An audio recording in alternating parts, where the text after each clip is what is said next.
नमस्कार, एसएससी पाठशाला YouTube channel में आपका स्वागत है। और आज हम लेकर के आए हैं आपके लिए परफेक्ट स्क्वायर का ट्रिक। परफेक्ट स्क्वायर क्या होता है कि वह ऐसी संख्या जो पूर्ण वर्ग हो, वही संख्या क्या हो जो पूर्ण वर्ग हो। अब पूर्ण वर्ग की पहचान के लिए या तो आप उसका वर्गमूल निकालिए या फिर एक नजर में देख दीजिए, देखते ही पहचान जाइए। अब कंडीशन यह उठता है कि ये वर्गमूल निकालने में तक 4 गो चाहे 3 गो 5 गो ऑप्शन रहेगा, बहुत परेशानी है। तो एक ही नजर में देखने के लिए उसके कुछ नियम है, उस नियम को समझते हैं।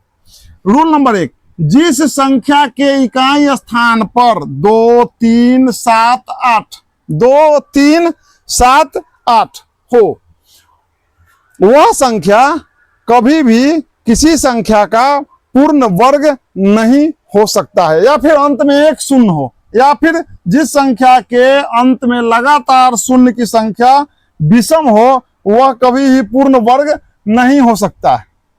ठीक है, तो पूर्ण वर्ग नहीं हो सकता है, तो पूर्ण वर्ग होगा कौन? रूल नंबर 2 में आइए, पूर्ण वर्ग। अब इसमें देखिए, एग्जाम्पल लीजिए, इसमें लास्ट में 5 है, यह हो सकता है इसे 125 का है या 225 का है या 250 का है, और इसका लास्ट में जब 7 है तो यह पूर्ण वर्ग नहीं होगा। पूर्ण वर्ग क्या होगा? नहीं तो आंसर यही है। अब आगे बढ़िए, रूल नंबर 2 में पूर्ण वर्ग हो कौन सकता है? वैसी संख्या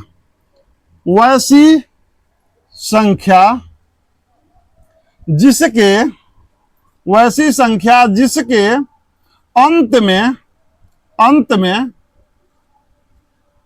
शून्य की संख्या, इसके अंत में शून्य की संख्या सम हो।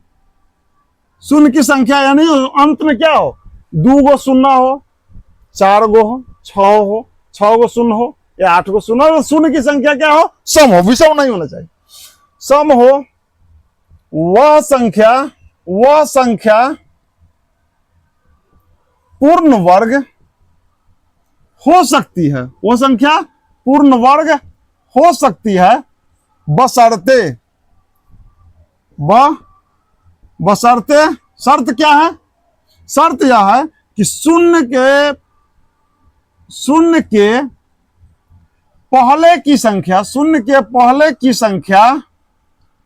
की संख्या पूर्ण वर्ग हो। मतलब क्या हुआ? अगर 125 संख्या लिखा हुआ है, इसके पहले हम 4 को 0 भी दे देंगे तो 125 तो पूर्ण वर्ग है नहीं, 4 को 0 है तो यह नहीं होगा। लेकिन अगर यही 64 पर अगर आप 2 0 दे देंगे तो 64 का वर्गमूल निकलता है कितना? 8। और एक शून्य की संख्या 2 है तो 1 2 हो जाएगा, तो इसका रूट निकालेंगे तो 80 हो जाएगा। वही अगर 25 का भी निकालेंगे तो हो जाएगा, कितना हो जाएगा? 50 हो जाएगा, 2500 का। तो मुख्य रूप से परफेक्ट स्क्वायर के लिए यही 2 कंडीशन है।